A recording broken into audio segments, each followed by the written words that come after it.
itingnan natin kung ano yung kanilang setup ng debate. So, meron tayong 10 minutes na first presentation ng ating affirmative or first speaker. Sunod natin dyan is 7 minutes na cross ng negative or second speaker. So pagkatapos nyan, syempre 10 minutes yung ating negative first stand, 7 minutes naman yung first cross din ng ating affirmative. So next natin sa rebuttal, same din, 10 minutes yung rebuttal affirmative, 7 minutes naman yung second cross ng negative. So same din, 10 minutes rebuttal ng negative, tapos 7 minutes ng second cross ng affirmative. So meron tayong 5 minute pagkatapos nun, 5 minute na final conclusion. Mauna si negative, mahuhuli naman si affirmative. So both 5 minutes yan mga kapatid. Ayan, so sa ating rules, rule number 1, ang lahat ng sagot ay kailangan sagutin ng 20 seconds maximum.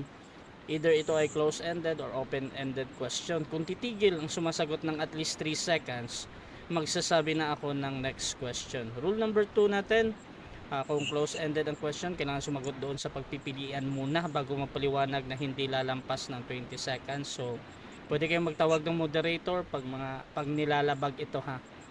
Rule number 3, kung hindi niya sasagutin ang tanong, magkakaroon siya ng 10 segundo na pagpapaliwanag at yan na yung pinakasagot niya sa tanong. So, rule number 4, sagutin ang tanong na naaayon sa tanong. So, kung meron tayong tanong na sino, probably magbibigay tayo ng pangalan or noun, etc. So, ganun tayo sumagot kung saan or kailan. So, ganun. Rule number 5, sa first stand, doon lang dapat magtanong sa inilatag ng katunggali. At kung tinatanggi niya na nilatag niya ito, automatic next question run. Pero sa rebuttal, doon na siya pwedeng magtanong kahit ano dyan. Pero dapat pasok sa pinag-uusapan. Ayan. Rule number 6 natin, ang debater na makakatanggap ng 2 warning sa akin ay may disiplina yan. So either bawasan ko ng 1 minute or daragdagan ko ng 1 minute kung ang tinatanong naman ang paglalapatan. So rule number 7 natin, bawat senaryo ng objection, isang beses lamang maaari magpaliwanag. So isang objection lang at hindi sunod-sunod na objection. Tapos no objection during final conclusion. Rule number 8 natin, hindi po pinapahintulutan ang any na pagmumura or bad words or yung mga physical na paggamit kung ano man yan. So kasama dyan yung out of topic. Rule number 9, no challenge question, mga tanong na kung mabasa ko or paano kung mabasa ko, hindi yan pinapayagan kahit pa sumaayon yung kabilang panig. Rule number 10 natin, ito lamang ang iral na patakaran bilang pagsasaayos ng debating ito. So ako nga pala si Rasha Vista, no, yung inyong moderator, at isa po akong Catholic mga kapatid. So sumasang-ayon ba ang ating affirmative or first speaker sa mga nabanggit? Yes po, sumasang-ayon. Okay, at sumasang-ayon din ba ang ating negative or second speaker? Yes, Mr. Moderator. Okay, thank you. At yun yung ating kumpirmasyon mga kapatid. At bago natin simulan ng ating debate, syempre, gusto ko muna silang magpakilala sa ating mga manonood at ano yung kanilang posisyon sa topikong ito. At syempre, ano yung inaasahan nila sa gabing ito. So, unahin natin si Brother first, yung ating affirmative. Pakilala ka kapatid. Yes, magandang gabi po sa inyong lahat. Ako po si Brother Ruben Naval Nankilada ng Seventh-day Adventist Church. Tumatayo bilang affirmative sa pag-uusap nito. At ang paksang ating pag-uusapan ay ang investigative judgment. Ito po ay tinitindigan ko bilang kaganapan sa panahon ngayon bago dumating si Kristo. Ang tawag ng iba dito ay pre-advent judgment. Pero ang mas madali ay ang investigative judgment dahil tayo po ay nasa panahon ngayon ng pagsisiyasat. Magandang gabi po, nawa ang kaluwalhatian ng Panginoon ng mahayag at ito po ay isang friendly dialogue. Maraming salamat. Okay, so syempre, ang ating negative din. Pakilala ka kapatid.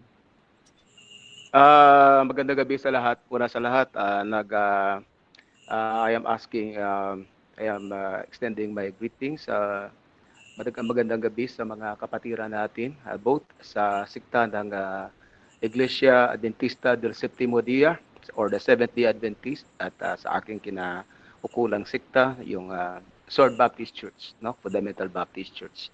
Sa lahat, mayong gabi. Sa aking katunggali na si Brad Ruben, sa ating moderator, at sa mga kapatiran natin na nasa online ngayon. Sa inyo lahat, isang mapagpalang magandang gabi sa inyo lahat. Okay, at simulan na natin ang ating debate mga kapatid. So sa mga nasa live dyan, please share yung ating live streaming ngayon. At pwede kayong mag-comment dyan. Ayan, so uumpisa na natin. Bibigyan ko ng 10 minuto sa unang pagpapahayag si Brother Ruben Naval ng Seventh-day Adventist sa topic na investigative judgment is biblical. 10 minutes bro, your time start now. Yes, magandang gabi po uli sa inyong lahat. Ang ating topic ay napakaganda po, investigative judgment. Tatalakayan po natin ang proseso ng paghuhukom. Unang, ang investigative judgment, ito po ay tinawag nilang pre-advent judgment noong 1854 ni G.M. Lobro. At noong December 17, 1856, ito naman ay tinawag na investigative judgment ni Elon Everts. Ito'y tinutulan noon ni William Miller, ay ni James White. Tinutulan niya ito noon. Nagkaroon sila ng masusing pag-aaral dito. Subalit, dumating ang panahon na ito'y niyakap na rin ni James White. Noong January 29, 1857, kanya na itong tinanggap at naunawaan na niya kung ano ang investigative judgment at kung kailan ito nagsimula at kung kailan ito nagaganap. Si Ellen G. White noong time na yun ay wala siyang masyadong na iambag sa investigative judgment na ano nito na title o pamagat ng isang doktrina. Sumusulat siya ng mga panulat. Subalit hindi masyado, sabi ni George Knight, si Ellen G. White ay kunti lamang ang kanyang pananaw nung time na yon. Lumalabas mga kapatid na itong investigative judgment ay hindi talaga ito inimbento ni Ellen G. White at ni James White. Ito ay isang pag-aaral, malalim na pag-aaral na isinagawa nila G.N. Lobro at ni Elon Everts. Yeah. Nung kasagsagan ng 1860s, binakbakan ito nila Cartwright at nila Ballinger. Talagang nagkaroon ng bakbakan dito, debate. Kung kailan ito nagsimula at anong mga talata sa Biblia ang ginamit. Ngayon dito sa Biblia, patutunayan natin na itong investigative judgment ay biblical. At ito ay naayon sa Biblia ang pamamaraan ng pagsisiyasat ng Diyos at paghukom. Sa Biblia mga kapatid, nagkakaroon muna ng pagsisiyasat ang Diyos. Kasunod nito ay paghukom at kasunod nito ay biyaya. At sa gitna ng paghukom at pagsisiyasat, naroon ang Ebanghelyo. Sa Old Testament, mayroon ditong example. Tingnan natin itong Genesis 3 verse 9 to 11. Sabi ng Panginoong Diyos, sabi dito, 9 to 11, at tinawag ng Panginoong Diyos ang lalaki at sa kaniya sinabi, saan ka naroon? 10. At sinabi niya, narinig ko ang iyong tinig sa halamanan at ako'y natakot sapagkat ako'y hubad at ako'y nagtago. 11. At sinabi ng Panginoon, sinong nagsabi sa iyong ikaw ay hubad? Nakakain ka ba ng bunga ng punong kahoy na inutos sa iyong huwag mong kainin? Sa pag-iimbestiga ng Panginoong Diyos, ipinakilala niya kay Naibat Adan ang kanilang kasalanan, ang kanilang paglabag. Ito yung tinatawag na due process. Matapos makalabag si Ibat Adan, hindi ginawa ng Diyos yung agarang hatol ng walang pag-uusisa o pag-iimbestiga. Inimbestigahan niya muna. At nung maipakilala ng kanilang kasalanan, dito na ipreniklama yung hatol at kamatayan. Sa alabo ka galing, sa alabo ka din babalik. Ibig sabihin, mamamatay sila. Subalit nung time na yon, imbes na mamamatay sana sila, nandun yung habag, yung mercy. Nagkatay ang Panginoong Diyos ng tupa bilang pantubos sa kanila. Ito yung Ebanghelyo. Nagkaroon sila ng pag-asa. Tinuruan sila kung paano maghandog. At ang handog na ito ay tumuturo kay Kristo. Yan ang Ebanghelyo. Kaya't maliwanag, matapos ang pag-iimbestiga, nagkaroon ng paghatol at nagkaroon ng mercy.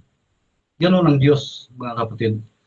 Dito sa Revelation 14 verse 7, tingnan natin. Revelation 14 verse 7, sabi dito. Tingnan natin.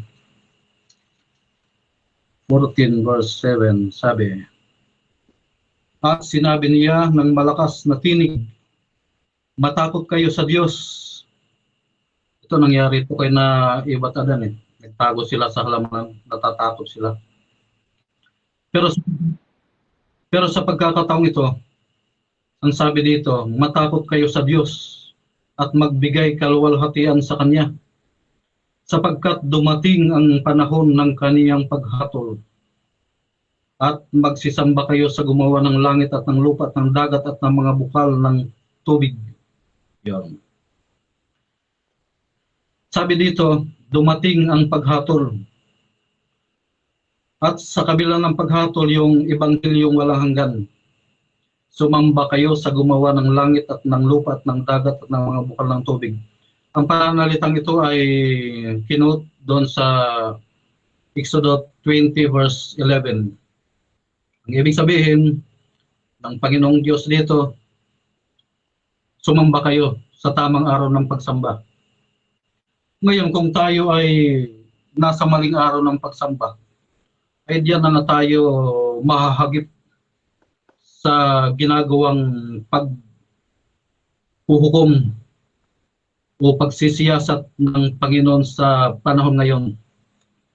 Si Kristo po, bilang punong saserdote at hukom, siya ay pumasok sa kabanal-banalang dako para suriin ang ating mga pangalan sa aklat ng buhay at upang magkaroon ng pagdidesisyon kung sino ang nararapat sa buhay na walang hanggan.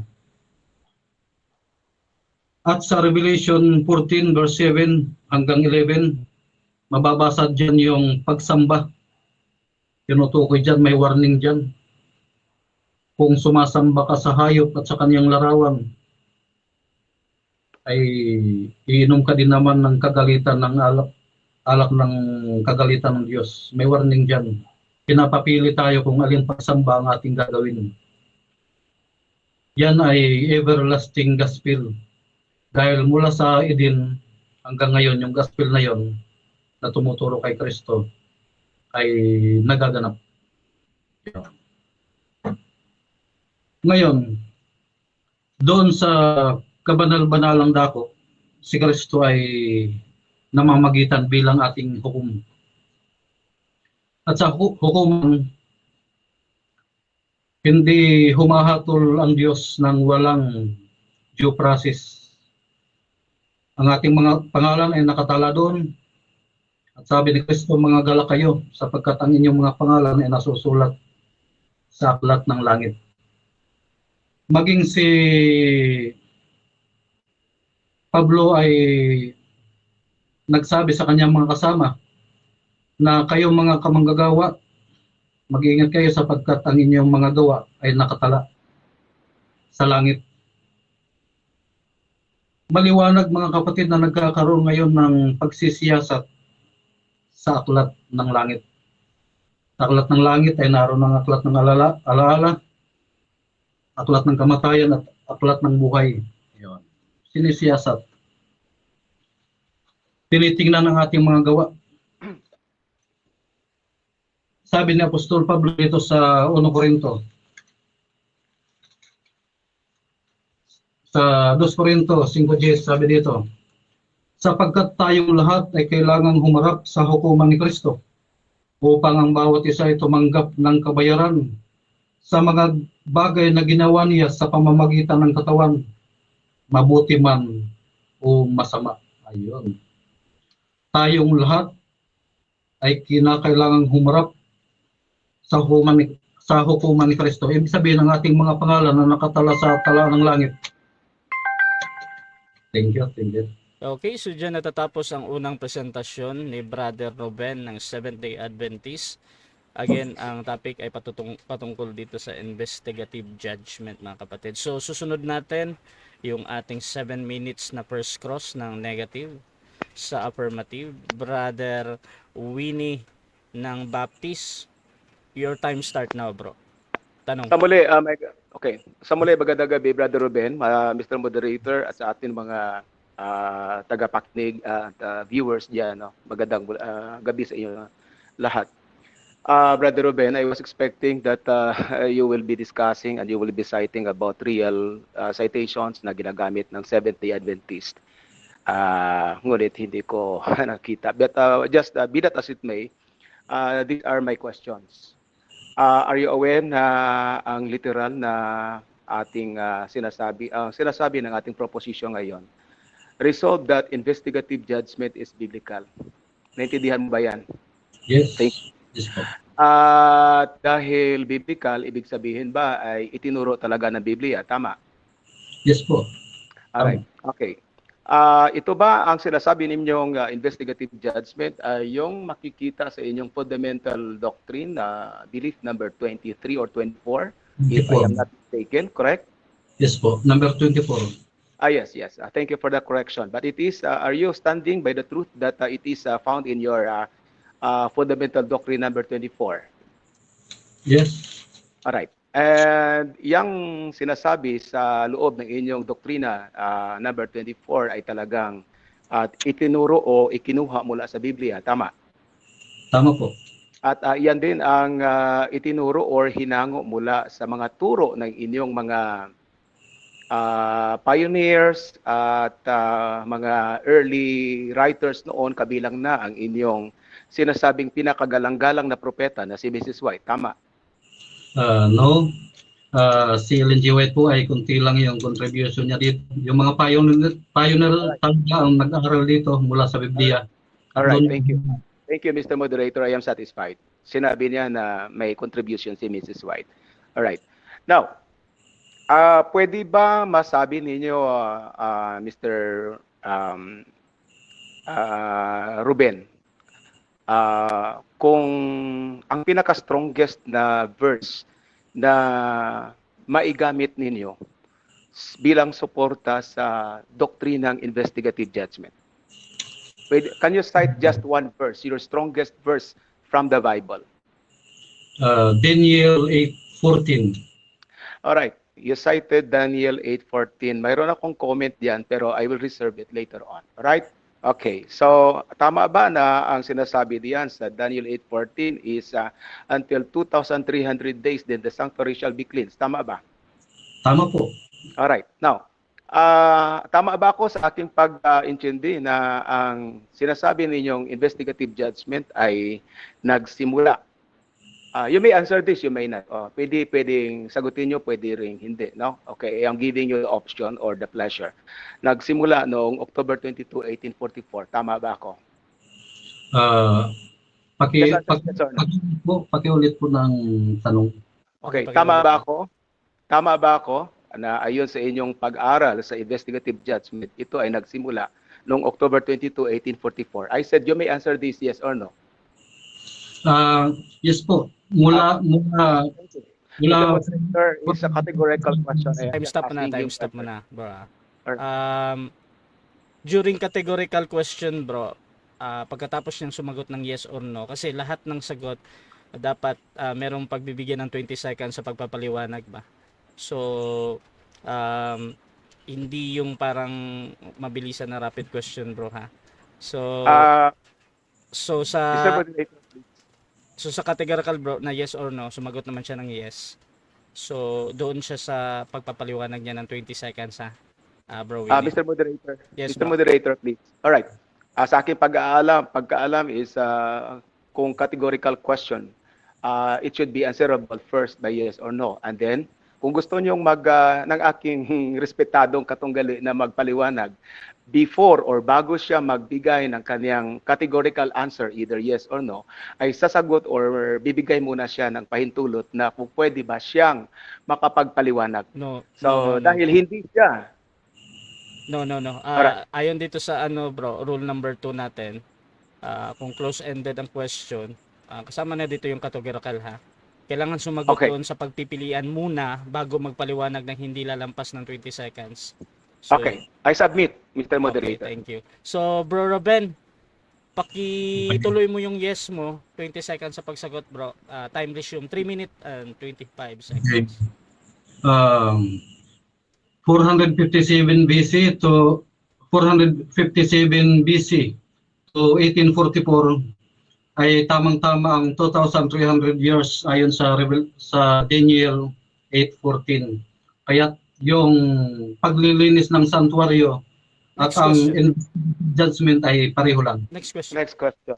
All right. So, binanggit niyo ang 457 BC. I will be having a comment later on. All right? Okay. Now, pwede niyo bang mabigay ayon sa Biblia kung saan naganap ang sinasabi ninyong investigative judgment? Sa nagaganap ngayon sa most holy place. All right. Thank you. So, are you standing by your declaration that the investigative judgment happened or started to happen doon sa most holy place sa langit, in the sanctuary in heaven? Yes or Yes. no? Yes po. Alright. Okay. Sinasabi nyo na naganap doon sa sanctuaryo, sa pinakabanal-banalang dako ng sanctuaryo doon sa langit. Alright. Can you give me a text or a biblical support on that? Na naganap nga or it happened really doon sa pinakabanal-banal na dako sa sanctuaryo sa langit. Can you give me a text for that? Hebreo 10:20. Hebreo 10:20. All right. Can you read it before our audience? What Hebreo 10:20 says? Yes. 10:20. Basahin ko po. Sa pamamagitan ng paghahalog ng kanyang katawan, binuksan niya para sa atin ang bagong daan patungo sa pinakabanal na lugar na nasa kabila ng tabing. At ang daang ito ang nagdadala sa atin sa buhay na walang hanggan. All right. Thank you. Next question. Sino ba ang tinutukoy diyan sa na sinasabing binuksan niya ang tabing para sa atin? Sino ba? Si Jesus Christ po. All right. Thank you very much. So, sasabi niyo si Kristo. Okay. Now, nung binuksan niya, pumasok ba siya o hindi? Pumasok. Alright, pumasok. Thank you. Other than Hebreo 10:20, mayroon pa bang pinakamalakas na teksto na magamit ninyo to cite, no, na nagsusuporta na naganap doon sa langit, sa pinakabanal-banalan na dako ng sanctuaryo sa langit, ang sinasabi nating investigative judgment other than Hebreo 10:20? Yes, Hebreo 9:3. Alright. Balikan ko thank you, Mr. Mayroong naiambag si Mrs. White sa pag-aaral ng investigative judgment. Am I correct? Mayroong konting naiambag. Alright, mayroong konting naiambag. Okay. Pwede nyo ba masabi dito kung ano ang naiambag ni Mrs. White sa doctrine ng investigative judgment? Kanyang isinulat ang mga nangyayari sa langit dito sa isang aklat na The Great Controversy. Alright. So sabi nyo, 7 minutes time. Alright. Okay, so dyan natatapos Thank you, ang Mr. unang Moderator. pagtatanong ng negative sa affirmative, mga kapatid. Ayan. So, dadako na tayo sa negative presentation naman ng ating Brother Winnie ng Baptist. 10 minutes para sa yung negative stand, bro. Your time start na. Salamat. Right, salamat Mr. Moderator. And then sa aking kagalang-galang na kapatid, no? Si Brother Ruben. In fact, I am treating him now as my big brother. At sa aking mga kapatiran sa Seventh-day Adventist, marami akong kapatid yan or kaibigan. Kung mayroon man ako, Mr. Moderator, may I ask a little leeway? Kung mayroon man akong masabi na hindi, para sa inyo, kaya-aya. So, naghingi ako ng paumanhin. I do not have the intention of demeaning you, your institution. In fact, I have a deep respect sa lahat, particularly na sa mga kapatiran natin sa Iglesia Adventista del Séptimo Día. Alright? Okay. May I start now, Mr. Moderator? Okay. Inaabangan ko yung mga talagang turo ng SDA sa doktrinang investigative judgment na sana ma-mention ng ating kagalang-galang respetadong affirmative speaker. But sad to say, Mr. Ruben, wala kayong naibigay na konkretong teksto, konkretong suporta sa topikong kung ang investigative judgment ba ay talagang itinuturo sa Biblia. Mayroon kayong mga teksto na mention dito, just to say, for example, Genesis chapter 3, verse 9 and up to 11. Revelation 14, verses 7, hindi nyo binanggit yung sa ilalim pa.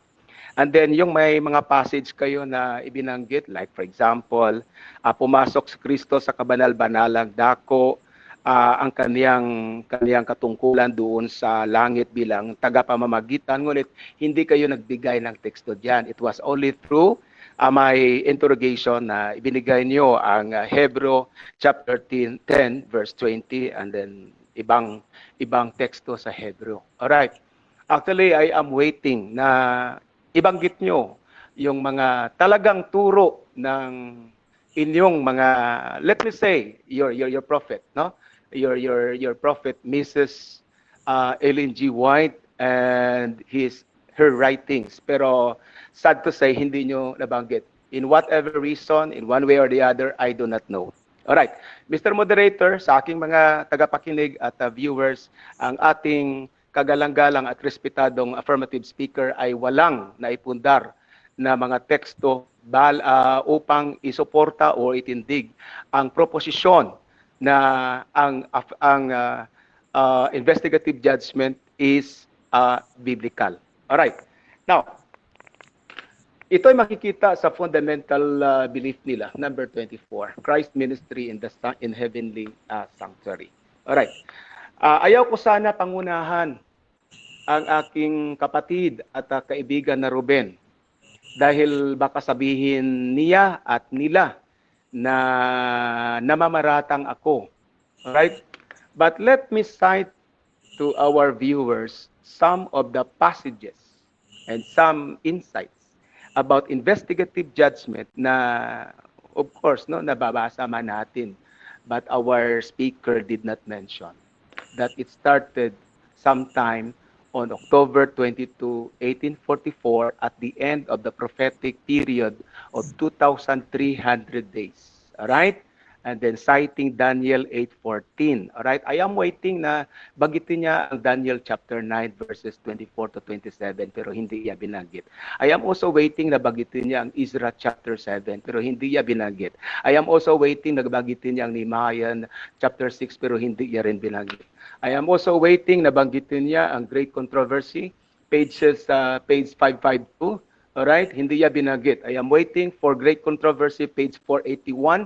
Hindi niya binanggit. I am waiting for banggitin niya ang early writings ni Mrs. White, page 225, pero hindi niya binanggit. Ngunit, dahil hindi niya binanggit, hindi ko rin aatakihin yan. Baka sabihin ng ating mga kaibigan na pinararatangan ko sila. Alright? But with due respect sa ating mga viewers dyan, citing all those references na talagang dito kinuha, dito hinugot, or mula dito hinugot ang pag-aaral ng Seventh-day Adventist tungkol sa investigative judgment. Alright. Now, sinabi ng ating affirmative speaker na parang pinalabas niya na si Mrs. White ay walang mayor na contribution sa pag-aaral na ito. May binanggit siya ng mga tao like I can no longer recall the names of those person, but yung mga petsa na binanggit niya na 1854, 1856, 1857 where the title investigative judgment was formulated. Well, anyway, maaring tama yan, no? Ang titulo mismo. Pero ang konsepto ng investigative judgment ay hinango as early as October 22, 1844. Of course, sa ating mga kaibigan dyan sa SDA, they are familiar with the names Hiram Edson. They are familiar with the names O.R.L. Crozier. They are familiar with the names Ellen G. White, and they are familiar with the name William Miller. And they are familiar with the event. They call it the great, what you call that? Disappointment. Okay? Hindi ito binanggit ng ating kaibigan, no? Sad to say, parang medyo mas may, hindi naman nagmamagaling tayo. Pero ito lang yung mga nakukuha natin na sana binanggit ng ating kaibigan na dito talaga nila kinuha ang konsepto ng investigative judgment that started after the great disappointment noon October 22, 1844 when Hiram Edson had that vision after the failed prophecy of William Miller na si Kristo pala ay pumunta at pumasok doon sa pinakabanal-banalang dako ng sanktuaryo doon sa langit. Alright? And that was, according to them, the right or the correct interpretation of Daniel 8:14 that says, after 2,300 days, then the sanctuary shall be cleansed. Diyan sila kumuha ng initial concept ng investigative judgment. Kaya tinatanong ko siya, anong mga pinaka-strongest citation niya mula sa Biblia na magamit niya bilang pinaka-material upang itindig ang konsepto ng investigative judgment. Alright. Now, he cited Hebreo chapter 10 verse 20 and then part of Hebreo chapter 8. Of course, he should have cited Hebreo chapter 6, 7, and 8. Alright? Pero hindi yan nabanggit yung mga teksto doon.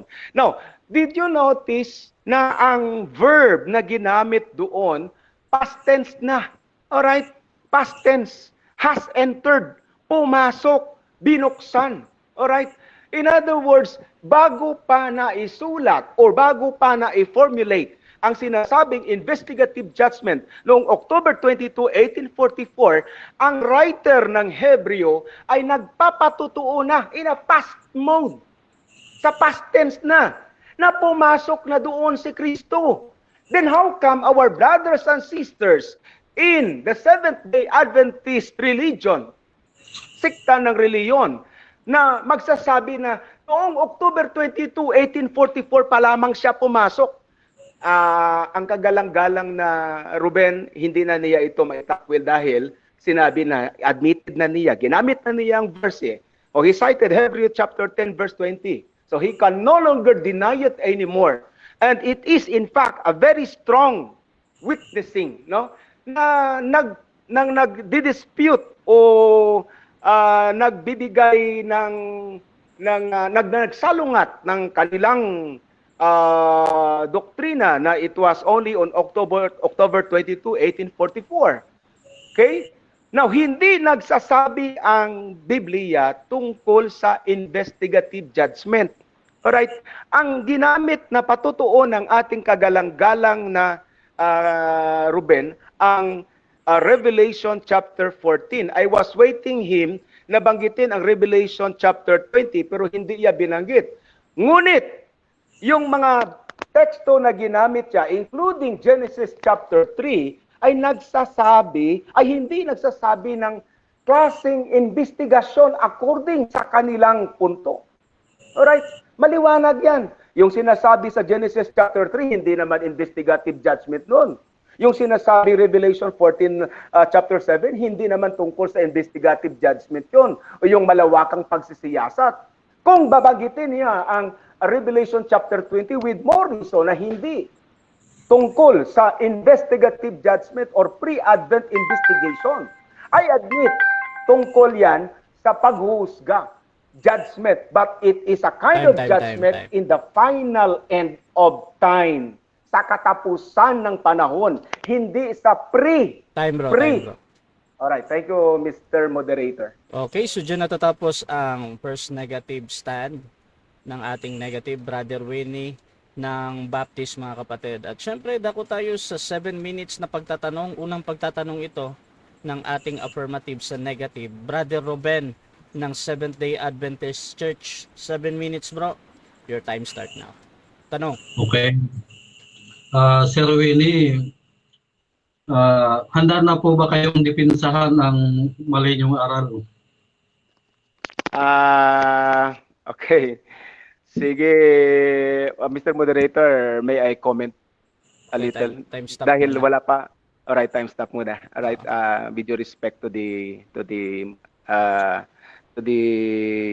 opponent. Siguro hindi pa itong time na sasabihin na maling aral kasi wala pa siyang napatunayan. So all is well. So pareho pa tayo. Alright? So I request Mr. Moderator na iwasan muna yung mga statement na ganyan. Okay. Thank you. Okay. So tuloy ka na bro Ruben sa tanong mo bro. Unang tanong, Sir Winnie. Sabi niyo kanina walang investigasyon na naganap sa Genesis 3. Bakit tinatanong ng Panginoong Diyos yung si Adam, nakakain ka ba ng pinagbabawal na bunga? Ano kung matatawag niyo doon, pag-imbestiga o nagtatanong lang? Alright. Assuming without admitting that there was an investigation happened sa Genesis chapter 3, verse 9 to 11. Alright? I-assume natin that there was indeed an investigation. Pero hindi yan ang klaseng investigation in the context of the investigative judgment exposed by the Seventh-day Adventists. Next question. Sunod na tanong, halimbawa kung ikaw yung judge na Mr. Stares, kayo po ba ihahatol agad ng walang pag-imbestiga? Alright. That is a hypothetical question, and I would answer that in a hypothetical manner also. There is no right, there is no wrong answer. So I may say, yes. Okay, I will answer yes. I will have to investigate.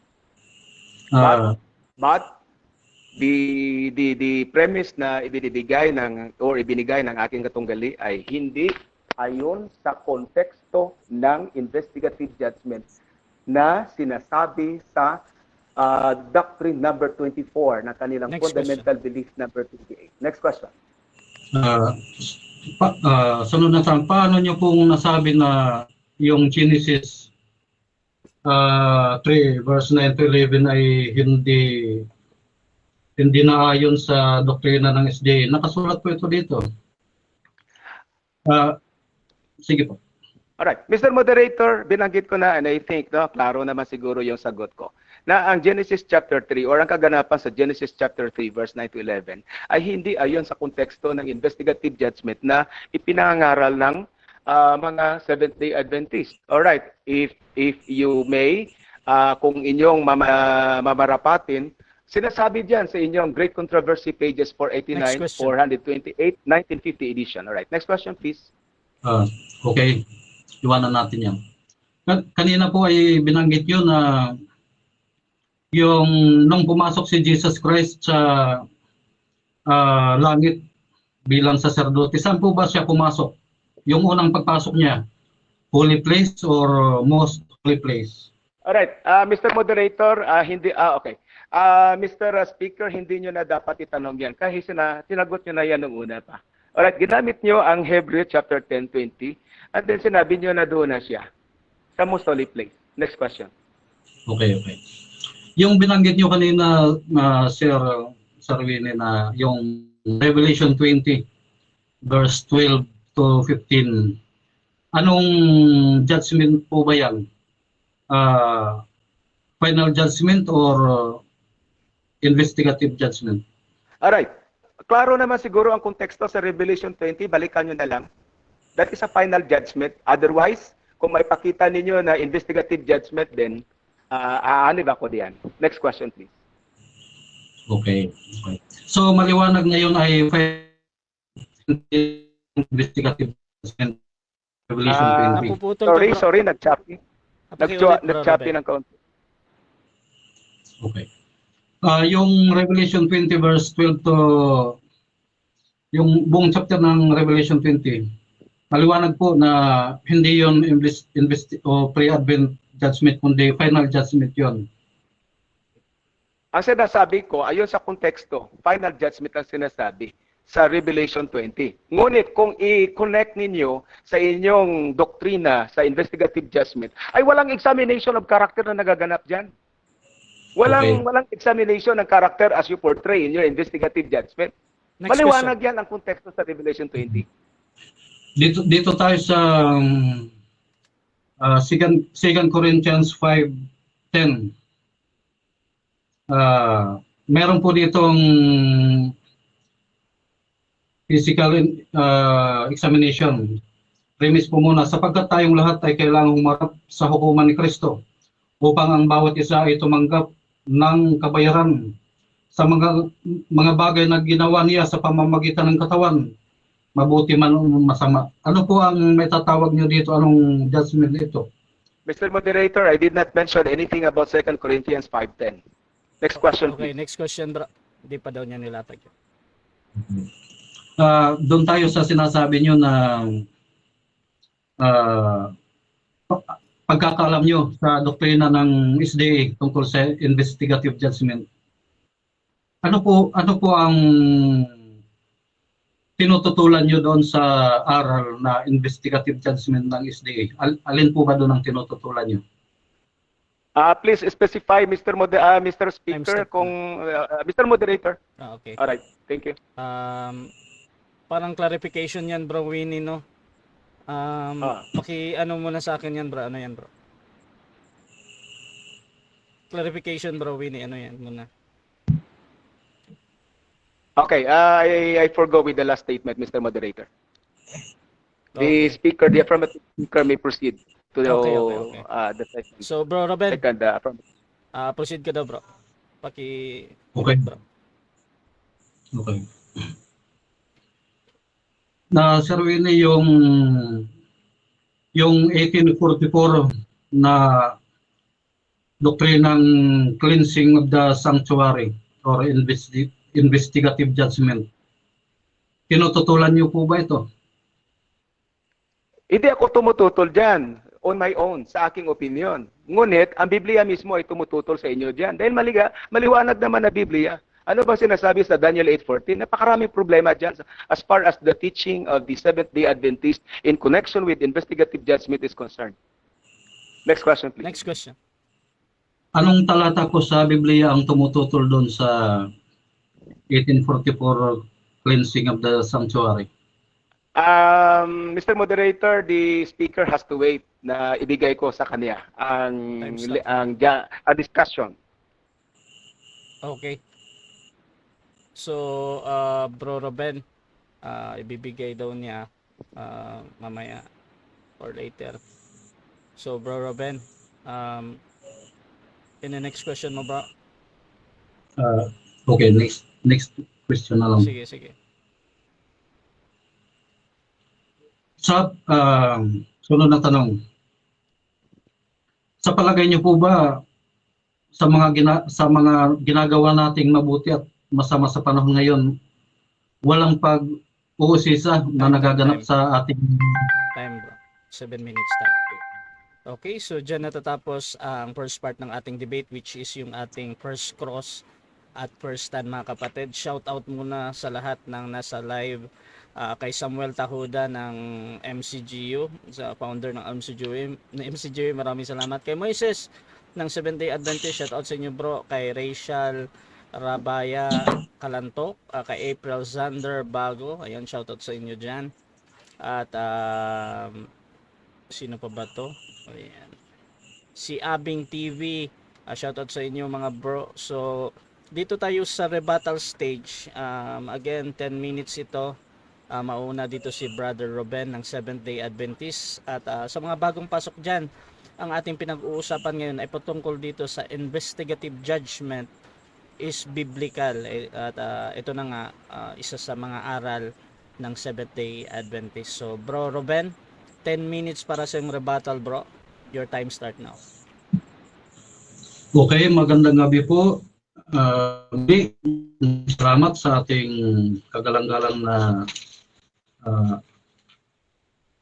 negative si Brother Winnie.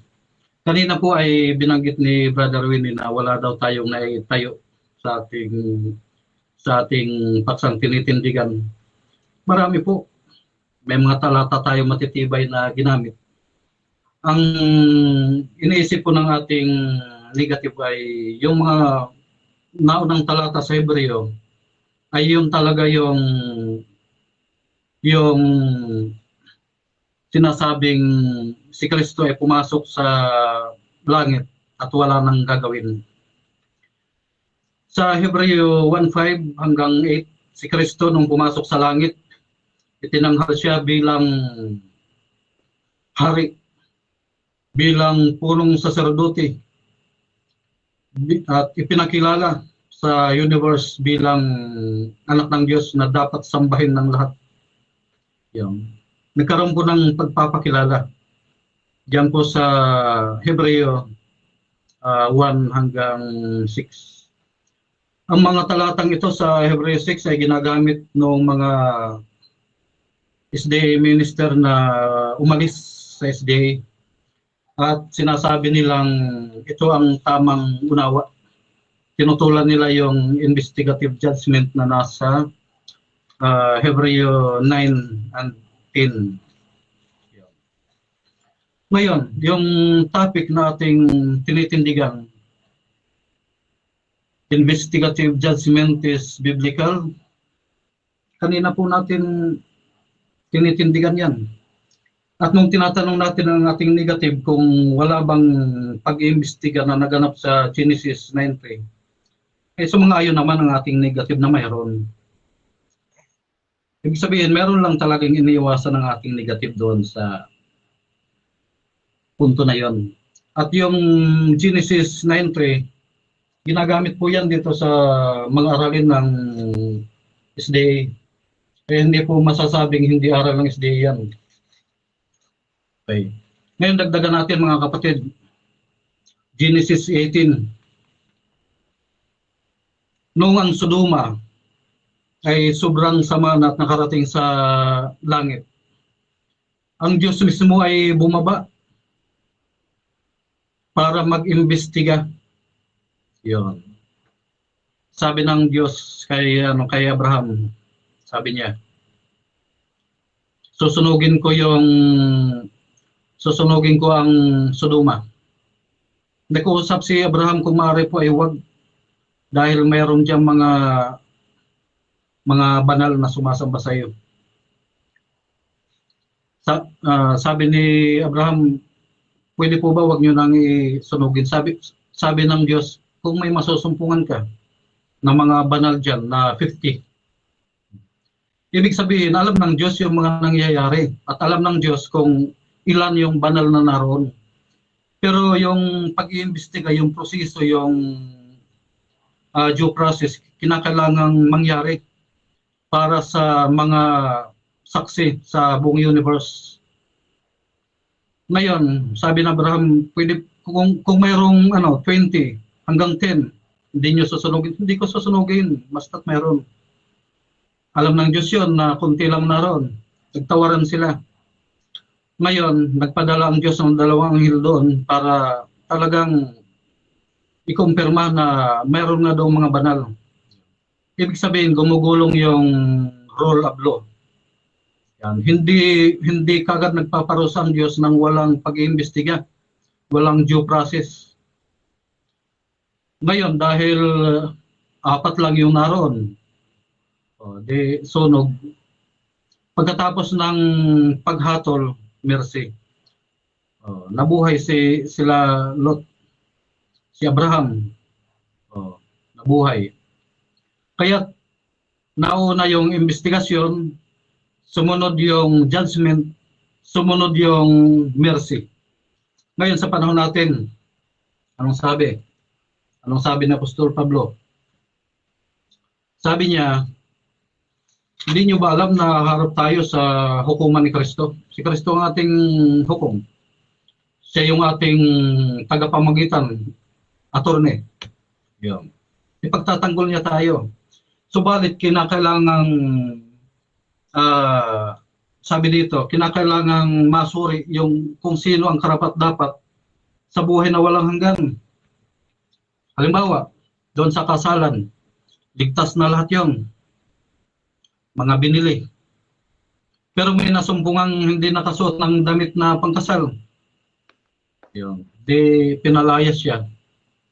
Kaya itong investigative judgment ay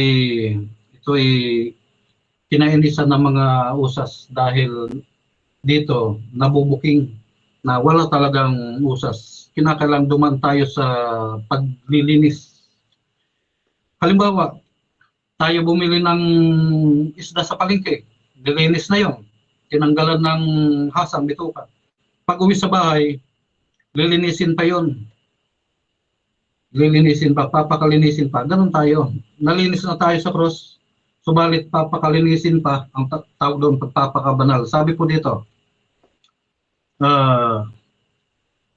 Roma 2:6-7, na siya ang magbibigay sa bawat tao ayon sa kaniyang mga gawa, sa mga nagsisipagtiyaga sa mabubuting gawa, sa paghanap ng kaluwalhatian at puri at ng di pagkasira, ay ang buhay na walang hanggan.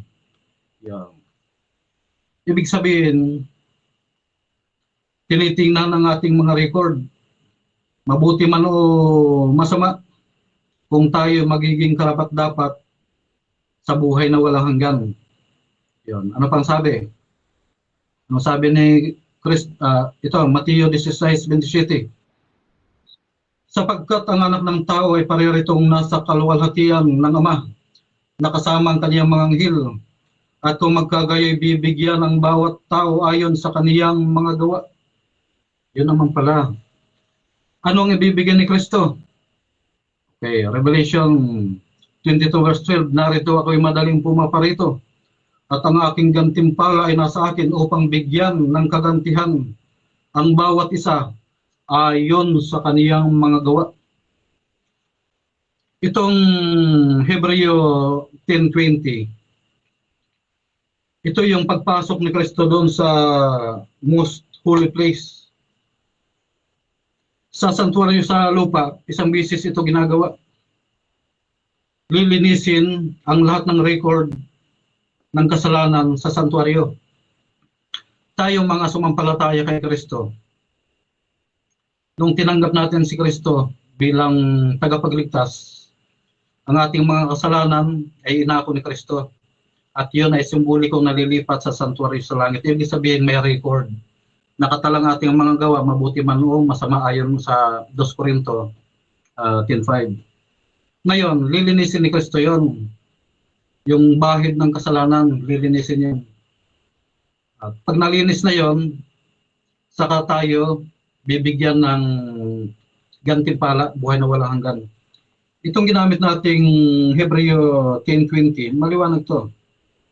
Sa pamamagitan ng paghahandog ng kanyang katawan, binuksan niya para sa atin ang bagong daan patungo sa pinakabanal na lugar na nasa kabila ng tabing.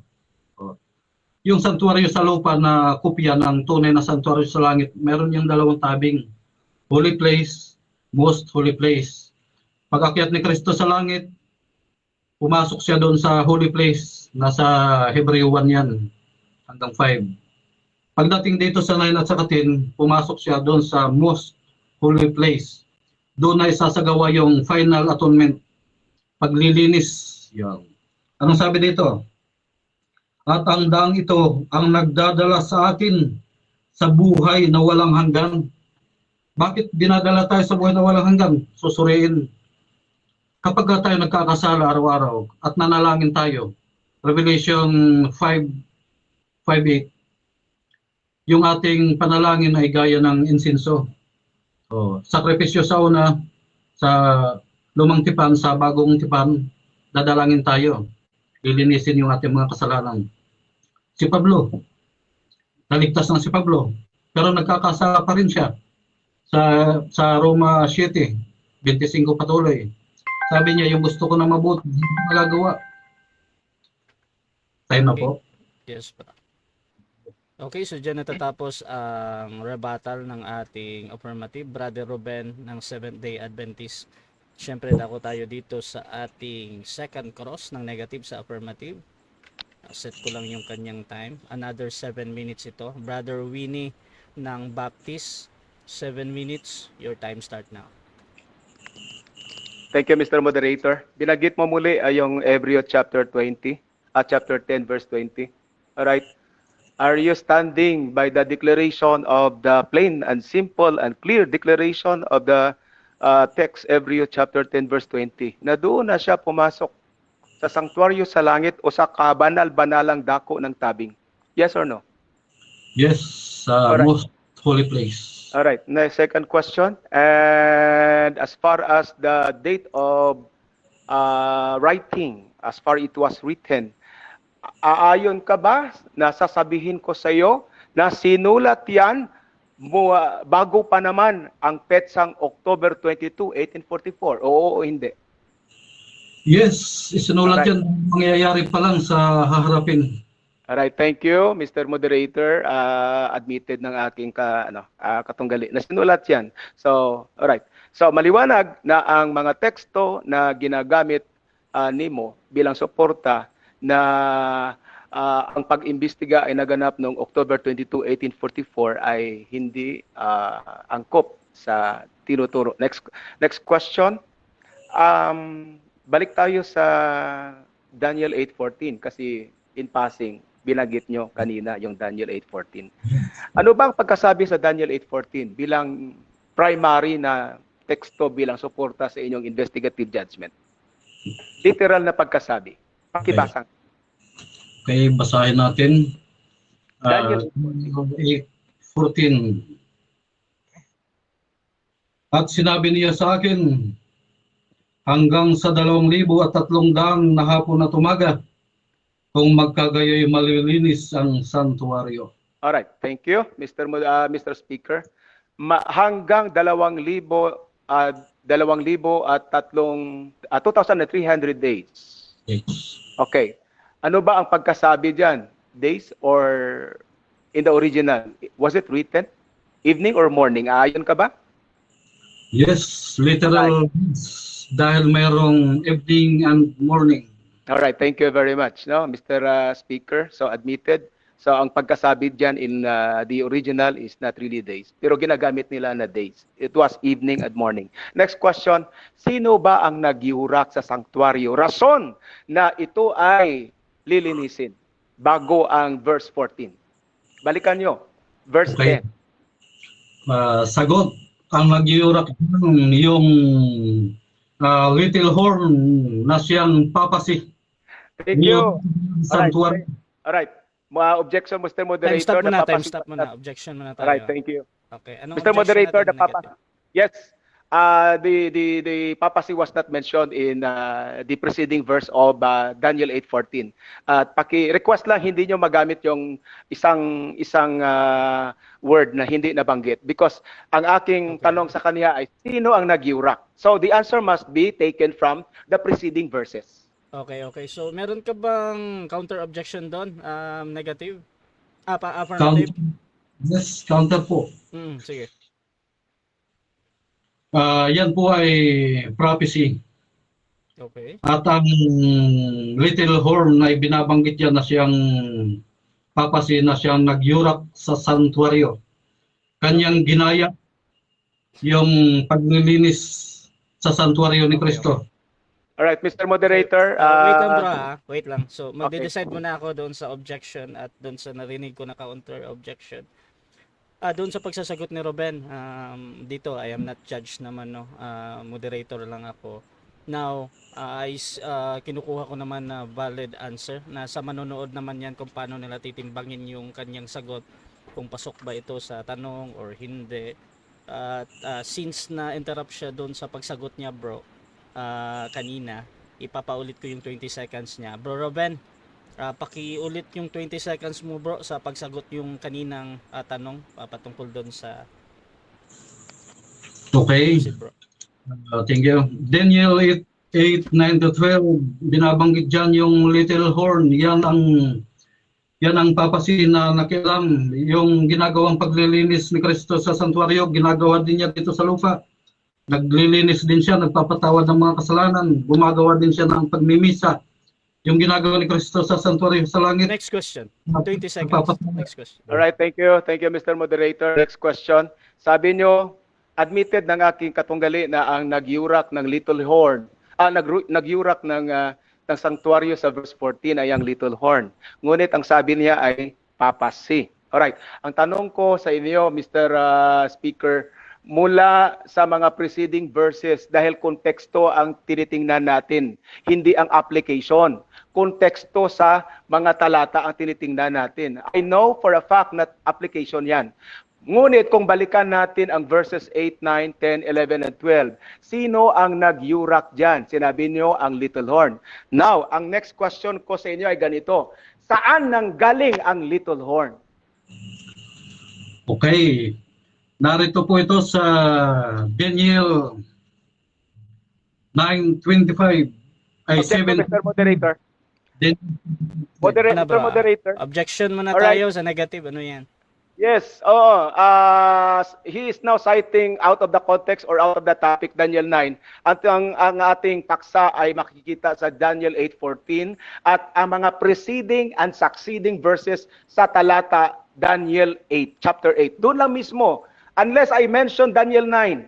But I did not mention Daniel 9, Mr. Moderator. Okay, so sa pagkakaintindi ko sa objection, bro, doon sa tanong niya, in context doon sa Daniel 8 lang daw at hindi doon sa susunod na mga verse, bro Ruben. So parang sinasabi niya na yung pagsasagot mo is hindi akma doon sa tinatanong niya. So bro Ruben, meron kang counter objection or Counter. sige bro. Daniel 7 ang binabanggit ko. Nabanggit ko lang yung 9. Magkakaugnay po ito. Daniel 7 verse 25 binabanggit yan yung Okay. Okay. So ganito yung decision natin mga kapatid sa objection. Actually, ang tanong is saan at naghihintay kami Ruben na masagot yung word na saan ba. Pero doon sa pagsasagot mo, you can freely answer naman kung ano yung para sa iyo at nasa audience naman yan kung paano nila titimbangin, no. So bro Ruben, 20 seconds sa pagsagot mo, bro. Pasok mo yung sagot mo, bro. Okay. Daniel 8 verse 9. At mula sa isa sa mga iyon ay lumitaw ang isang maliit na sungay na dumakila ng tuto sa dakong timugan at sa dakong silangan at sa dakong maluwalating lupain. Ito yung sa prophecy, ito yung papasi na nagyurak. Okay, next question. Little horn. All right, thank you, Mr. Moderator. Binanggit niya Daniel 7.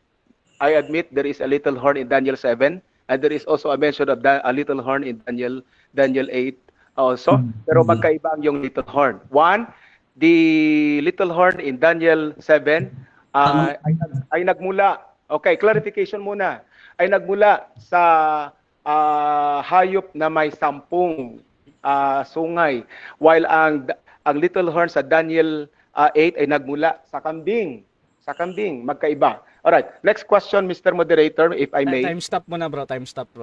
Okay. So ganito, bro, during dito sa cross, bro, kaya nadidinig ko yung salita ni Ruben kasi as much as possible daw mag-direct question ka. Doon ka na lang sa rebuttal sabi doon sa mga na-observe mo during sa pag-answer niya ba. Pero for now, direct question as possible, bro. Yes, thank you. Bro. I submit, Mr. Moderator. Alright. Follow-up question, saan nagmula ang little horn? So, next question dyan is, aayon ka ba? Ayon sa sinasabi ng Daniel 8 na ang little horn ay nagmula o nag-ugat sa kambing. Oo o hindi, sa pangitain. Yes, sa pangitain yun. Alright, Prophecy. ayon. Thank you. Ayon sa pangitain, ang little horn ay nag-ugat mula sa kambing. Next question. Aayon ka ba sa sinasabi sa paliwanag ng anghel na ang kambing ay ang Gresya o kung ang bansang kahariang Gresya? Oo o hindi? Yes, Gresya. Right. Pagkatapos ng Gresya, Roma. Gresya. Alright. Now, as far as the text is concerned, alright, I am not mentioning about Rome. As far as the text in Daniel 8 is concerned, ano ang sinisimbolo ng kambing? Kambing, grace. Alright, thank you very much. Okay. And aayon ka ba na ang little horn ay nagmula sa kambing or bansang Greece? Yes, pagkatapos ng bansang Greece ay ang Rome. Thank you. Thank you. Answered. It was answered. Nagmula sa bansang Greece. Time Alright. stop muna. I think na parang nararapid question kasi si Ruben eh. Hindi ko malaman kung tapos na siyang sumagot or hindi. Bro Ruben, since napapansin ko ba na parang 7 seconds lang yon, meron ka bang i-continue pa sa sagot mo or okay na, Bro Ruben? May ko-continue pa po ako. Sige bro. Alright, okay. So Okay, ako 20 seconds bro.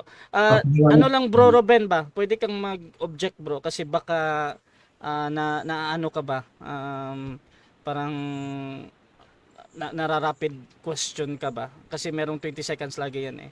So meron ka namang karapatan lagi diyan. So Bro Ruben, bibigyan kita ng yung 15 seconds na ano mo bro. Proceed bro. Okay. Ganito po yan. Yung kambing Medo-Persia or Greece hanggang naging Rome in both its pagan and papal Rome. Magkakasunod po yan. Magkakasunod na events pagkatapos ng Greece, Rome. 7 minutes time. Ayan. So dyan, natatapos mga kapatid ang second cross ng ating negative. At syempre, dako tayo sa kanyang rebuttal stand naman. Another 10 minutes ito. At by the way, sa mga bagong pasok dyan sa ating live, shoutout muna sa inyo. At ang pinag-uusapan nila ay dito sa investigative judgment is biblical. So affirmative natin yung tinatanong kanina at negative naman yung magpapahayag ngayon sa kanyang rebuttal. 10 minutes para sa iyo bro Winnie ng Baptist bilang negatibo. Rebuttal stage, your time start now. Thank you very much once again sa ating kagalang-galang na kapatid na Ruben at ating moderator also, Brad Russia. Alright. Sa ating mga kakapapasok pa lamang, ang ating proposition ay resolved that investigative judgment is biblical. Ibig sabihin, talagang itinuturo ng Biblia na ang konsepto ng investigative judgment ay talagang makikita plain and simple sa ating Biblia. Alright. Now, sabi ko, ang pinaka-konsepto ng investigative judgment ay hindi nailatag ng ating kaibigan na si Brother Ruben at nag-aalinlangan ako nung una na baka sabihin niya na pinangunahan ko siya. But for the interest and for the clarification of our viewers, let me say, with your respect, Brother Ruben, ha? Alright, with your respect. So sasabihin ko sa inyo ang mga primary na teksto na kung saan hinugot o kung kinuha yung konsepto or pag-aaral ng investigative judgment. Sorry to say, tinatawag ko yan na cornfield theology. Cornfield theology dahil nagmula yan sa isang kaganapan sa Maisan na kung saan ang isang taong nangagngalang sa kay Hiram Edson ay nakakita ng isang pangitain in relation to the field prophecy of William Miller that Christ would return in the Philippines. Sorry, in the Philippines. Here on earth, in the year, originally as prophesied was 1843. That was the original prediction of William Miller. Nung hindi dumating si Kristo noong 1843 ay nagtaka ang itong sinasabi nating Millerites kabilang nandyan sina Mrs. White and the others at saka si Hiram Edson and others. Alright? Kaya nga, sinasabi ko yung cornfield theology dahil sa maisa niya, sinasabi na nakatanggap siya ng isang pangitain na si Kristo daw ay pumasok doon sa sanktuaryo sa langit noong October 22, 1844 pagkatapos na nakalipas ang isang taon mula 1843. I need not to mention March 21, 1843 and then the succeeding date thereafter. All right. Now, and that was their interpretation of the phrase until 2,300 days, then the sanctuary shall be cleansed. Ngunit may problema dyan. Napakarami problema dyan ang ating mga kaibigan Adventista in Daniel 8:14 mismo. Dito pa lamang sa Daniel 8:14, marami na silang problema dyan. Number one, what sanctuary shall be cleansed? Alright, as far as the Bible is concerned, the Bible did not qualify kung anong sanktuaryo ang lilinisin sa sinasabi diyan sa verse 14. Ngunit kung inyong balikan ang mga preceding verses, makikita nyo na hindi sanktuaryo sa langit ang pinag-uusapan sa verse 14. Why? Bakit? Dahil sa mga preceding verses, ang sinasabi diyan ang mga bagay dito sa lupa ayon sa pangitain. Ang pangitain tungkol sa kambing, ang pangitain tungkol sa karnero, ang explanation or pagpaliwanag ng anghel kay Daniel kung ano ang kambing, ano ang karnero. Alright? Ano ang mga sungay ang malaking sungay na napunggal at yung mga apat na sungay na umulhot pagkatapos na nabali o napunggal ang malaking sungay ng kambing. Lahat yan, sabi ng anghel, mga hari yan. Then, paano sasabihin ng ating mga kaibigang Seventh-day Adventist na ang sanctuary na na-mention sa verse 14 ay yung sanctuary sa langit? Walang na-mention dyan. Ngunit, in concept, makikita nyo na ang konteksto ay tumutukoy sa mga bagay dito sa lupa. Alright, i-correlate natin sa Daniel 2, Daniel 7, all ang sinasabi dyan, mga bagay dito sa lupa. Therefore, ang konteksto ng Daniel 8 in relation to Daniel 2 and Daniel 7, lahat dito magaganap sa lupa. Yan ang pinakamalaking problema ng ating mga kaibigang Adventist. In interpreting the word sanctuary in verse 14, which is referring to the sanctuary in heaven, which they base it plainly from a mere vision of a person which is not even considered the prophet, Hiram Edson. Alright? Okay. For the information of everybody, yung doktrina nila ay isinulat hindi mismo ni Hiram Edson. Ngunit ng isa pa ring membro nila na si O.R.L. Crozier. Crozier was the one who formulated, who drafted, contrary sa sinabi kanina ng ating kaibigan. Alright? And Mrs. White had a confirmatory vision na nakita niya, kinonfirm niya yung vision na natanggap ni ni Hiram Edson.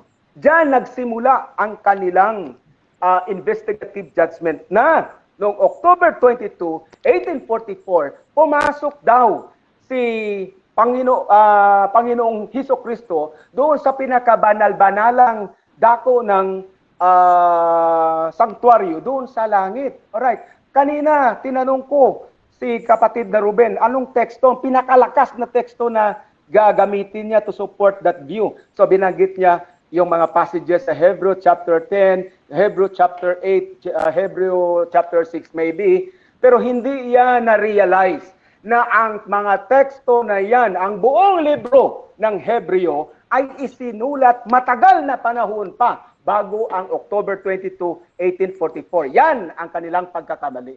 Alright? Now, next question, or itong isang observation natin. Okay, hindi nila kinuha masyado, or they were not very particular with the context. Kasi sabi niya, nung tinanong ko siya, ano ang nagyurak sa sanktuaryo na kung sa bagay ito ay linisin? Ang sabi niya, ang little horn, which is correct. Pero may idinagdag siya.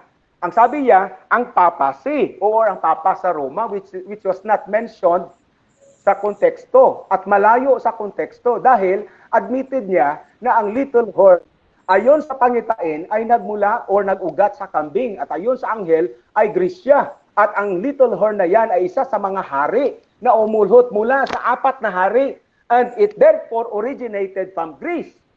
Paano niya sasabihin na nagmula sa Roma or ang papa sa Roma? Alright? Citing Daniel 2 or Daniel 7 which is again masasabi natin na hindi applicable dahil ang little horn na na-mention sa Daniel 7 ay mula sa sapat o hayop na may 10 sungay. At ang little horn dito sa Daniel 8 ay nag-ugat lamang sa hayop sa kambing na may isang malaking sungay. Magkaiba. Alright? So hindi pwede nila gagamitin yung Daniel 7 to support what is the little horn mentioned in Daniel 8. Alright. Okay. Now,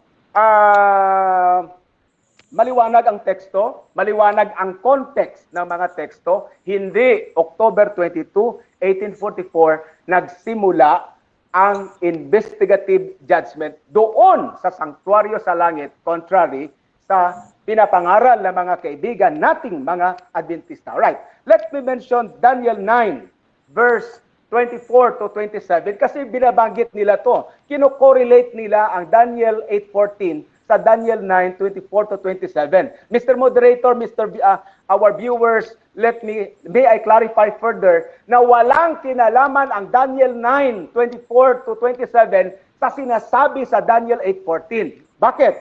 Dahil magkaiba ang kanilang context.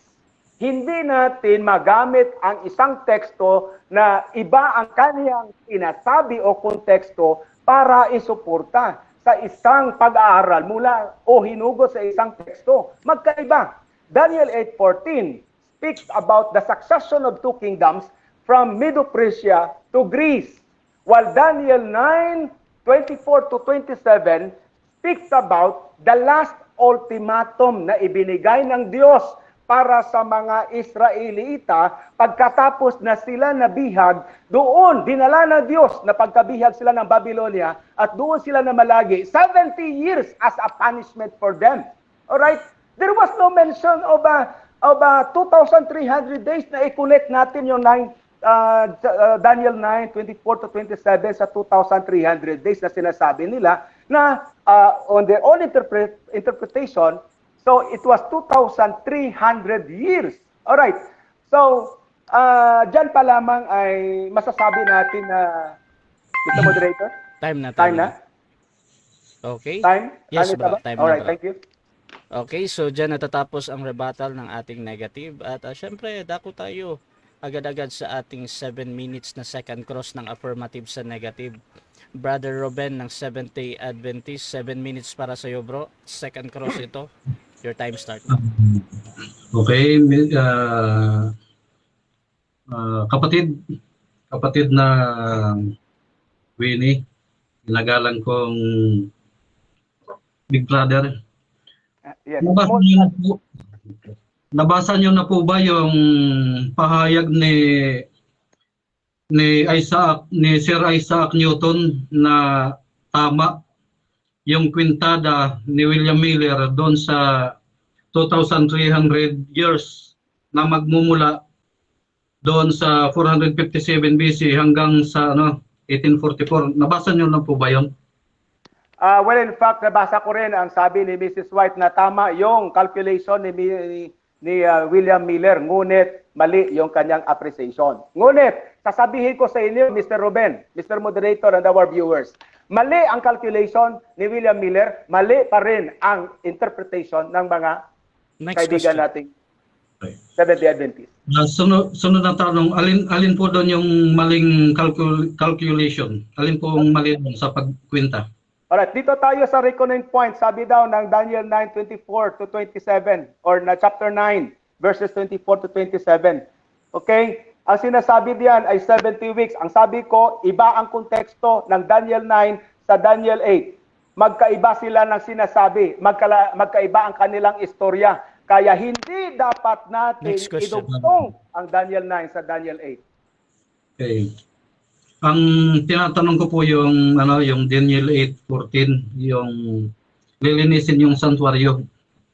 Okay. Ito sunod na tanong. Yung Daniel 8:14 at ang Hebreo 9:23. Sangayon po ba kayo na ito ay magkaugnay? Ay, hindi ko ako sa ngayon dahil magkaiba ang kanilang sinasabi. Mr. Moderator, next question. Okay. Premise muna. Sabi po sa Daniel 8:14, lilinisin ang santuario. Sa Hebreo 9:23 sabi dito, kinakailangan nga na ang mga anyo ng mga bagay sa sangkalangitan ay linisin. Lilinisin. Ano bang sabi dito? Ngunit ang mga bagay ring ito sa sangkalangitan ay linisin ng lalong mabubuting handog kaysa rito. So Ngayon what's the naman, question? What's the question, Mr. Speaker? Okay. Tanong, tututulan niyo po ba ito na lilinisin yung santuario sa langit? Alright, answer. Yes, tinututulan dahil magkaibang konteksto. Why? Bakit? Ang sanctuaryo sa verse 14, ang sinasabi na sanctuaryo sa verse 14 na lilinisin, context-wise, ay hindi tumutukoy sa sanctuaryo sa langit, kundi dito sa lupa. Kung baga, ang templo, ang sanctuaryo ng mga Hebreo. Alright, question. Next question. Yung santuario, ayon po sa inyo, ang nilinis santuario ng mga Hebreo sa lupa. Kailan po naganap yun na nilinis yung santuario ng mga Hebreo? Alright. Sagot diyan, as far as the Bible is concerned, the Bible did not give the exact date. Hindi nagbigay ang Biblia ng eksaktong petsa kung kailan nilinis. Ngunit, ang Biblia ay nagbibigay ng mga kaganapan leading to that cleansing of the sanctuary. Next question.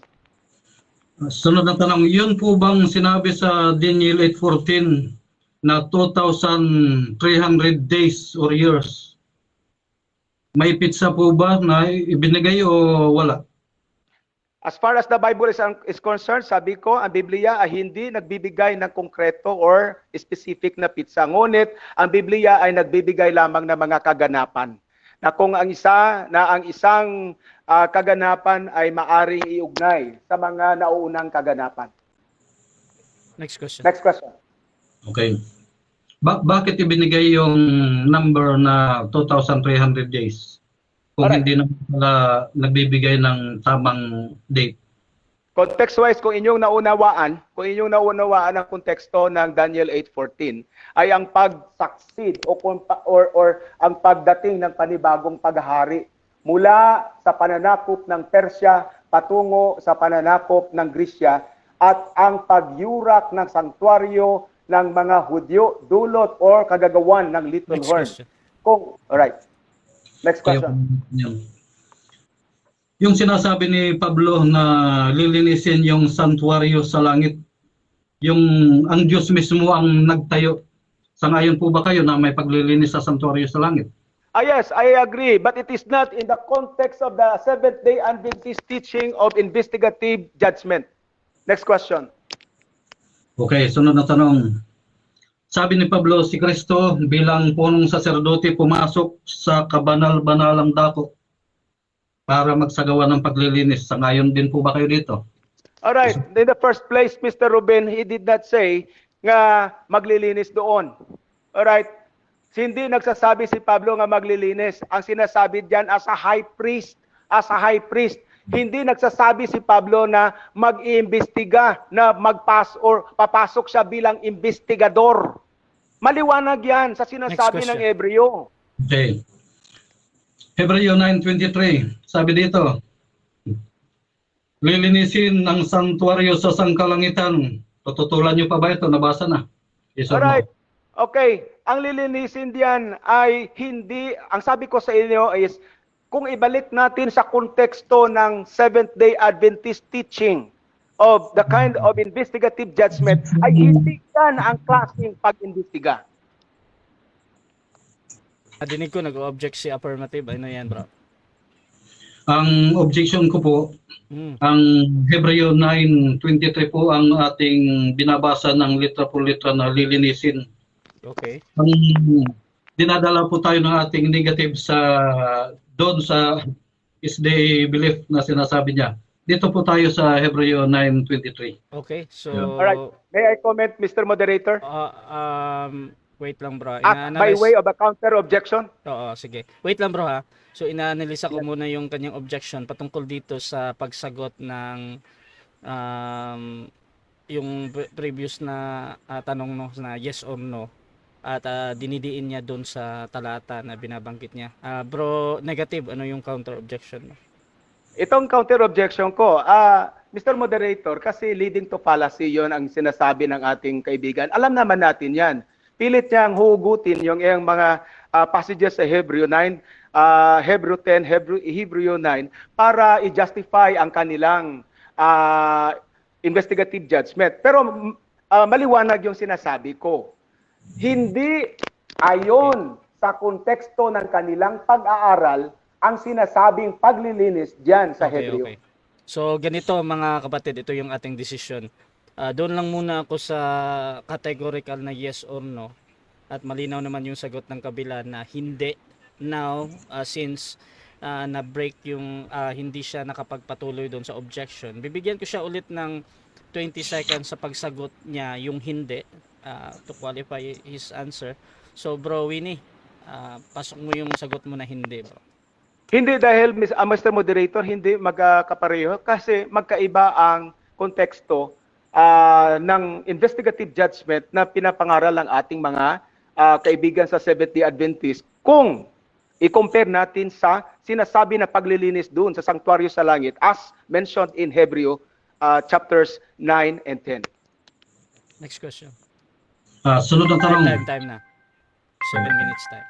Okay, so dyan natatapos ang second part ng ating debate mga kapatid at dako tayo sa third stage ng ating debate which is yung ating final conclusion ayon sa ating napagkasunduan.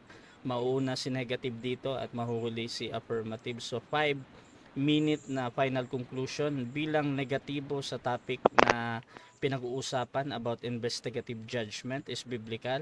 Brother Winnie ng Baptist, your time start now, bro. Thank you, Mr. Moderator. In a final stand sa proposition, resolved that investigative judgment is biblical, bilang panghuling tindig. Sabi ko, kanina pa, I was waiting for my opponent na magbigay ng mga talagang teksto na ginagamit nila mula sa Biblia at sa mga sulat mismo ng kanilang mga pioneers, especially ng kanilang propeta, upang investigative judgment. Ngunit, desperately, wala siyang naipakita. Wala siyang categorical na inaipakita. True, may na-mention siya, may naibigay siya ng mga teksto katulad ng inuulit-ulit niya, Genesis, yung sa Revelation, pero ang sabi ko naman, hindi iyon. Ang context-wise, ang mga talata na yan ay hindi nagpapakita ng sinasabi nilang pre-advent investigation. Kung inyong susuriin ng mabuti, balikan nyo, Brother Ruben, balikan nyo after this, kung ano ang tamang konteksto ng mga binabanggit ninyong teksto or talata, hindi talaga nagsasabi dyan tungkol sa pre-advent investigation na kung saan mag-imbestiga ang Panginoong Hesus sa mga karakter ng mga tao noong namatay at mga nabubuhay pa, at after that investigation ay doon pa lamang malalaman kung sino ang sasama sa kanya sa langit at sino ang itapon sa dagat-dagatang apoy. At nagsimula diyan daw noong October 22, 1844, citing Daniel 8:14. Well, I may consider that as a very colorful story, pero hindi totoo dahil hindi inang-ayunan ng ating kasulatan. Alright? Now, if you're just very, very honest enough, no? Honest enough, na sasabihin ninyo, admitihin ninyo, na produkto yan ng isang pangitain ng isang tao lamang. If not of Hiram Edson's vision, ay walang investigative judgment doctrine. If not of Hiram Edson's vision, walang sanctuary doctrine ang Seventh-day Adventist ngayon. Produkto yan ng vision. Dahil, sasabihin na natin, sa tinagal-tagal ng panahon, libo-libo, if not millions of honest na mga nagsasaliksik ng Biblia, ay wala ni isa sa kanila ang nakakita ng ganiyang pag-aaral. Only the Adventists nowadays, which they call it as the last and final gospel. Okay? The present truth, kumbaga, which they are, I consider, at nirespeto namin naman natin ang kanilang tindig dyan, pero kung sasabihin nila na ito ay base sa Biblia, then sasabihin ko rin sa ila, saan sa Biblia? Wala sa Biblia. Yung mga bagay na ibinigay, yung mga teksto, mga talata na ibinigay ng aking kapatid na Ruben ay hindi talaga naipundar ang pag-aaral na investigative judgment doctrine. Now, sa aking pagsasaliksik, may isa kayong renowned na theologians na nagsasabi na hindi nyo talaga kayang mapatunayan sa Biblia lamang mismo ang investigative judgment, if not kung hindi nyo gagamitin at ang mga sulat ni Mrs. White. Dahil sa mga sulat lamang ni Mrs. White, makikita ang investigative judgment na pag-aaral na yan. Okay? So, well, that is an authority mismo sa loob ng Seventh-day Adventist. And I don't think na si Brother Ruben at ang ating mga kapatiran dyan ay mas intelligent enough sa kanilang theologian na nagsasabi na hindi, he's in fact giving you warning na hindi kayo dapat magbigay ng aral ng investigative judgment base sa Biblia dahil makikita lamang yan sa sulat mismo ni Mrs. White. Thank you very much. So, dyan natatapos ang final conclusion ng ating negative. Dako naman tayo sa 5 minutes na final conclusion ng affirmative. Brother Ruben ng Seventh-day Adventist, your time start now, bro. Okay, magandang gabi po. Hindi nyo ba napapansin na pilit tayong dinadala ng ating negative doon kay Hiram Edson? Ba't tayo maniniwala doon kay Hiram Edson? Biblia ang ating ginagamit. Hindi tinatanggap ng ating negative ang mga katotohanan ng Biblia. Ang aking itinindig ay ang katotohanan at ito ang hindi niya nagiba. Hindi niya tinatanggap ang mga talata. Sabi ni Kristo, ang bulag, kapag kayo ng kapabulag, talagang mahuhulog sa hukay. Ganun yan. Sabi ni Kristo, bumili kayo sa akin ng gintong dinalisay ng apoy at ng pampahid sa mata upang kayo'y makakita.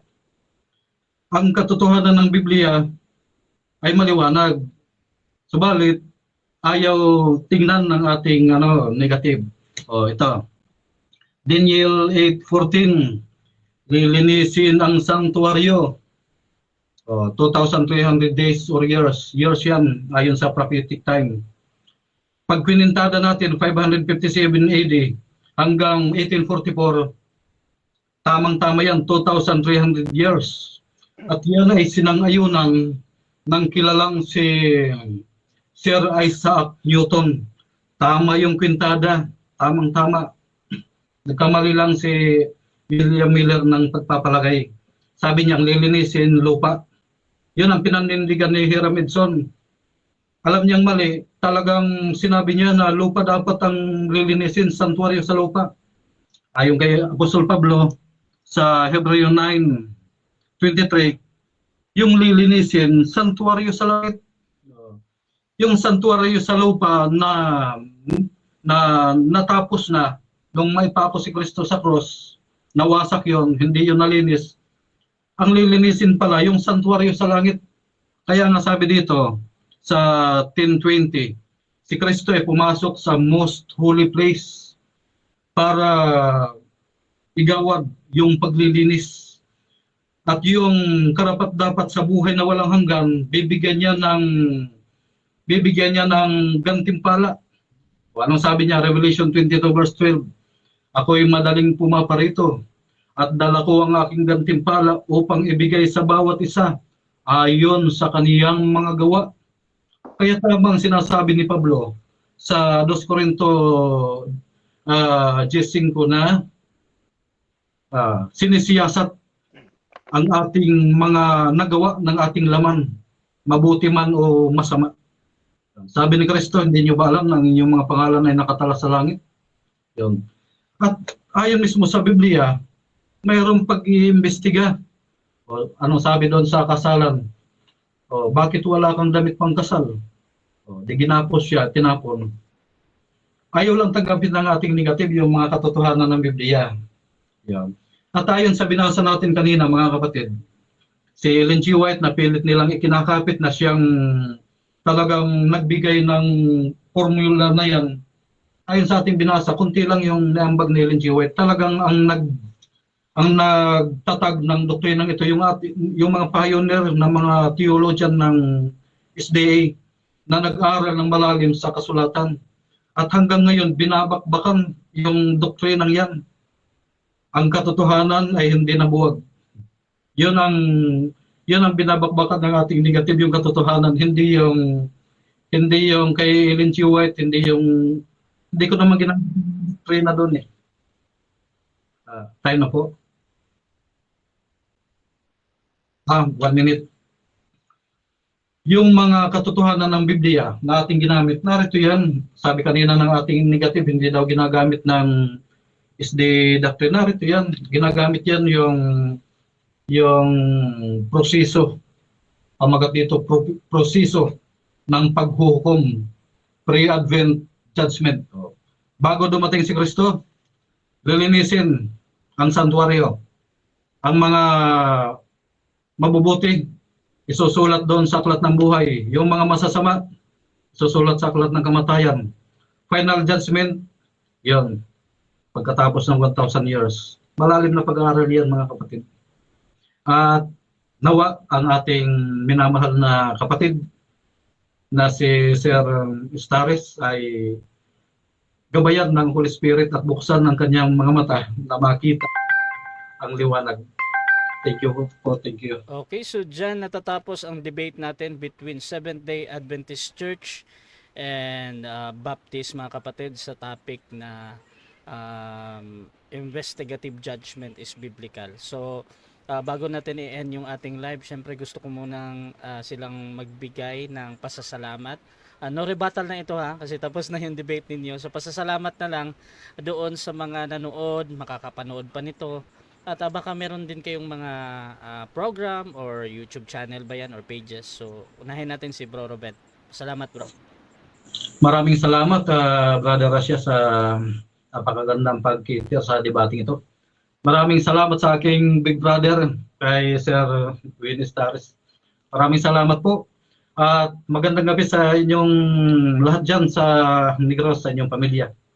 Nawa ang pag-aaral na ito ay maging susi, maging kasabik-sabik na pag-aralan pa nating mabuti. At binabati ko rin ang Advent Biblical Ministry sa pangunguna ni Doc Rocky Tulog. Kumusta kayo dyan at sa ating kapatiran dito sa San Fernando SDA Church. At sa ating mga kapatid na mga Baptist, maraming salamat. Nawa ang kapurihan at ang pagpapala ay sa ating lahat. Maraming salamat po. Okay.